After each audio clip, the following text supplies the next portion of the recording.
Welcome back, ladies and gentlemen. Still with you in our special coverage of the very important press conference held by Prime Minister Mustafa Madbouli regarding the state's efforts during the upcoming period in order to counter the world economic crisis or the global economic crisis. And we're very much delighted to have with us over the phone Dr. Mohamed Azim, Professor of Economics and Political Science. Dr. Azim, a very good day to you.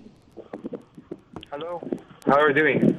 Fine, thank you very much, Doctor. Now, to start with, there was special focus by the Prime Minister on the coronavirus pandemic and how it affected the whole world economically. So is the world still bracing for more economic hardships from the coronavirus pandemic, or would you say that it is the end of the pandemic days?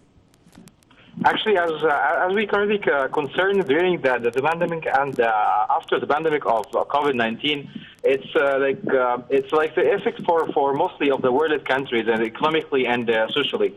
As we can really figure out the majorities of effectiveness for the COVID-19 as representing by the economically respect for the most of the third world countries and actually the countries too. But we can really figure out the most of reports coming by the International Monetary Fund or even the World Bank really merging the different policies coming by different countries and how really dealing with this kind of crisis. Even it's the first time it happened during recent decades, but it's really representing how it's like meaning for the crisis management concerning and the crisis management coming from the different kind of governments all over the world.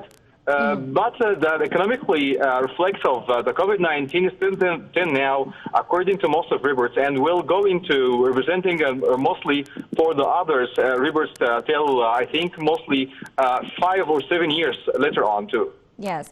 Dr. Azim, Prime Minister Madbouli said that the international trade losses amount to $12 trillion. Now, how soon can the world start to reverse the downturn and recover from such losses? First of all, we have to really appreciate the representing the role of Egypt actually to managing this kind of crisis and to to launching this kind of international conference. It's part of let all the world to figure out how Egypt really dealing with that. How to Mr. Madbouli, Prime Minister of Egypt, to try to forming the holding of this kind of conference and to offering how to the state kind of offering different kind of policies for companies or even for individuals to dealing with this kind of problems. Have to figure out like the selling the shares of strategic investors to invite to Egypt, even opening different kind of ways for public and private partnership with number of major national projects, especially for different kind of fields. And Mr. Madbouli tried representing the special fields of energy, of utilities, and offering investment in different kind of fields of communication and information system and renewable energy. Yes. Even if we can really figure out during this conferences, I think this conference is even representing the state ownership policy and the national strategy from Egypt, how to extend the base of private sector partnership and major statement framework of increasing opportunities for private sector partnership here, and a message for a kind of reassurance of the local investment from Egypt to other to citizens.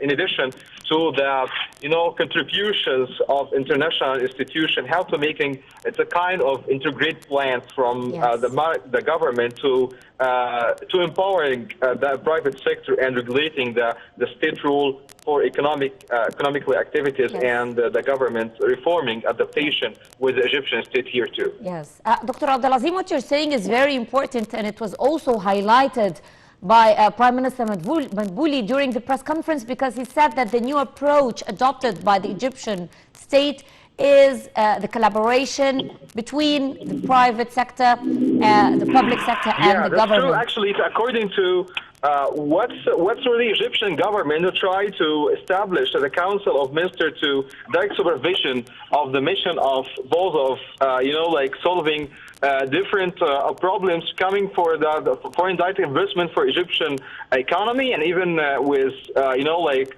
working out with different kind of plans to making a mapping, like investing mapping for the Egyptian, strategy for different kind of foreigner investors here. Yes. Also, the Prime Minister was very specific about this part in particular when he mentioned that the percentage of the shares regarding the private sector and the public and the government would be specific to certain sectors. He said that some sectors, the private sector will have more shares than the government. Other sectors, the government will have more shares, and there are certain sectors that won't even allow that kind of collaboration due to state policies. How do you see that? That's I think just it's kind of representing, as well as I'm just mentioned, it's a cooperation policy coming by Mr. Madboul. It's representing this kind of, how this Egyptian government can really offering kind of shares for both and get out for the partnership between a different kind of project and cooperation from the private sector and actually public sector. And I think just after this conference, I'm sure that's how really, there's a reflect from different and impact from this kind of conference could presenting the role of Egypt actually to managing this crisis and even how to dealing with the private and public sector, as Mr. Madboul tried to mention during this conference. The Prime Minister also mentioned, Dr. Abdel Azim, why the government embarked on so many national projects, mega projects, and he said that without these projects, and he named most of these projects, whether in the railways, in the natural gas, and so on, without these projects that have been implemented, of course, Hayat Karima or Decent Life Initiative, without these mega projects, national projects, the situation could have been worse now with regards to the global economic crisis. How do you see that? It's a kind of long scene, strategic long scene for the Egyptian policy. It's coming by government actually to dealing with most of the crisis, not just right now, but even later on, because as Mr. Madboul tried to representing, that's a kind of mega project, as you mentioned. It's not just for the COVID-19, even for Ukrainian crisis we're dealing right now. It's even for anything that could really happen. I'm really appreciate that, and I'm really pleasure that as we have this kind of government, a long scene just the strategy and policies come from government toward most of the projects right here. For Egypt, what are the first steps towards getting out of the global economic downturn? Again, excuse me, just can you repeat the question? What are the first steps towards getting out of the global economic downturn? It's as I mentioned, it's going to take a long time for just to return from a global economic, but it's from Egypt. I think we are going to make a collaboration mostly with another different countries like. We really figure out mostly of relationship from Egypt toward China, or even for European markets. To dealing, I think, because we have this mostly of policies and strategies to dealing with this kind of crisis and mostly working out with the impacts of this kind of crisis here, sure. Yes.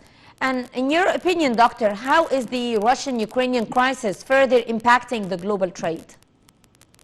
As you know, this kind of crisis will not be easy to dealing with it like mostly of other countries, because it belongs to that changes could happen in international regime. Okay, and there's kind of like proxy war coming for Ukrainian side from United States and European countries, and they're supporting for Russia and aliens from this other side.